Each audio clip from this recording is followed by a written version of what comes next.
Everyone, आज मैं आपको इंटेलिजेंस टेस्ट के बारे में बताऊंगी। तो सबसे पहले मैं आपको हिस्ट्री बताऊंगी कि इंटेलिजेंस टेस्ट का जो मेजरमेंट है ये सब कहाँ से स्टार्ट हुआ, कब स्टार्ट हुआ।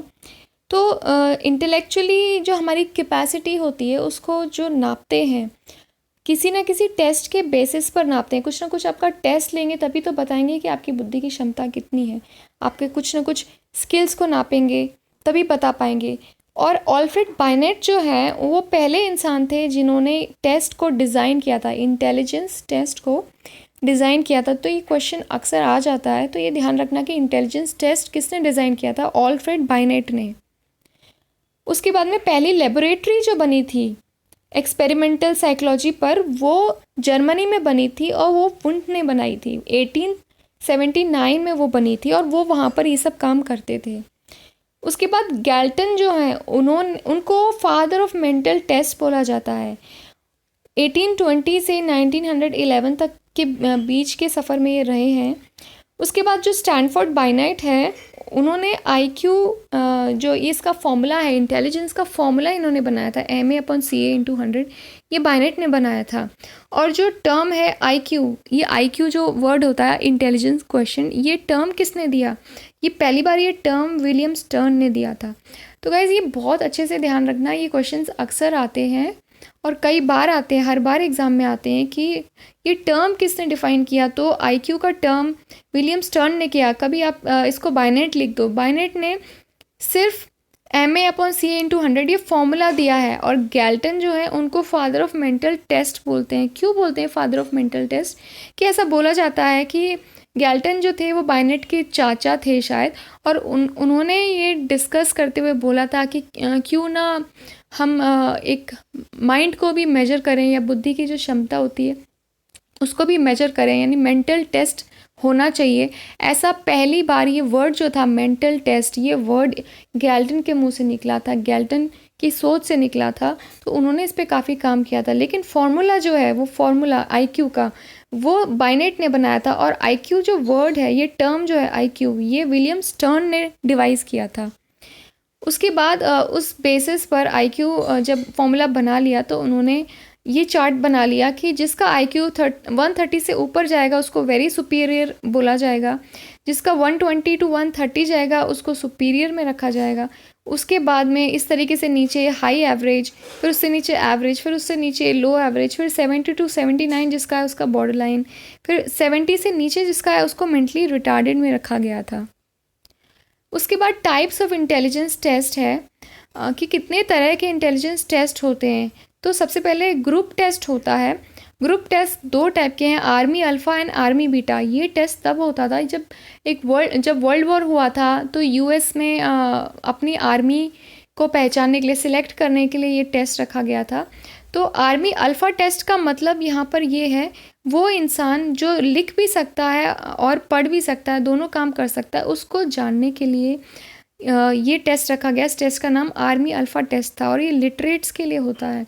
उसके बाद आर्मी बीटा टेस्ट है जो इलिटरेट्स को टेस्ट करने के लिए रखा गया था। इसमें इंसान रीड भी कर सकता है लेकिन इंग्लिश नहीं बोल सकता। इस तरह की क्षमता जिसमें है उसे आर्मी बीटा टेस्ट क्लियर करता है। उसके बाद में ये जो टेस्ट है आर्मी बीटा टेस्ट, ये परफॉर्मेंस और नॉन वर्बल टेस्ट के ऊपर बेस है। और आर्मी अल्फ़ा टेस्ट जो है वो वर्बल परफॉर्मेंस के ऊपर ही बेस्ड होता है। तो ये इन दोनों के बीच का डिफरेंस है। उसके बाद में वेशलर स्केल है। अब ये क्या है? वेशलर एक साइकोलॉजिस्ट थे जिन्होंने एक स्केल बनाया था और उन्होंने उसको जो टेस्ट है उसको वर्बल और परफॉर्मेंस दो पार्ट्स में डिवाइड किया था। वर्बल टेस्ट में उन्होंने ये सारे टेस्ट इंक्लूड किए थे, information, digit span, vocabulary, arithmetic, comprehension, similarities, ये सब क्या ये वर्बल टेस्ट के अंदर आते हैं। फिर परफॉर्मेंस टेस्ट जो है इसके अंदर picture completion, picture arrangement, object assembly, ये सारे टेस्ट परफॉर्मेंस टेस्ट के अंदर आते हैं।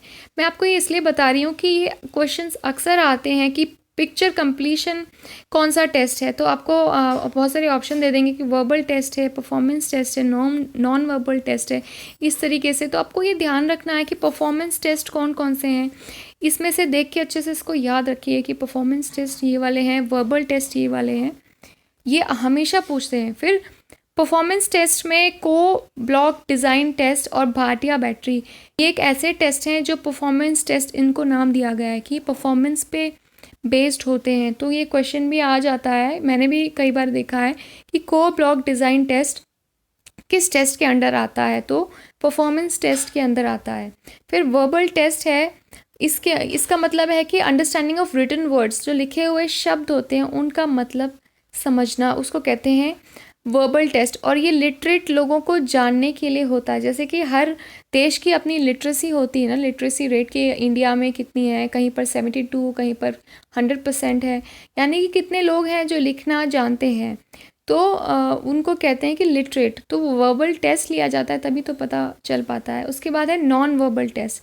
नॉन वर्बल टेस्ट होता है जहाँ पे आपको लिखकर नहीं टेस्ट लिया जाता, पिक्चर, जैसे कि आपको कोई पिक्चर दिखा दी और फिर आप उसको देख के बताइए कि आपको क्या समझ में आया है, इस तरीके से जो टेस्ट होते हैं उनको नॉन वर्बल टेस्ट में रखा जाता है। और जैसे कि रावंस प्रोग्रेसिव मैट्रिसेस, ये एक ऐसा टेस्ट है जो कि नॉन वर्बल टेस्ट के अंदर आता है। उसके बाद है culture biased and culture fair test, इसको non verbal and performance test दोनों में रखा गया है।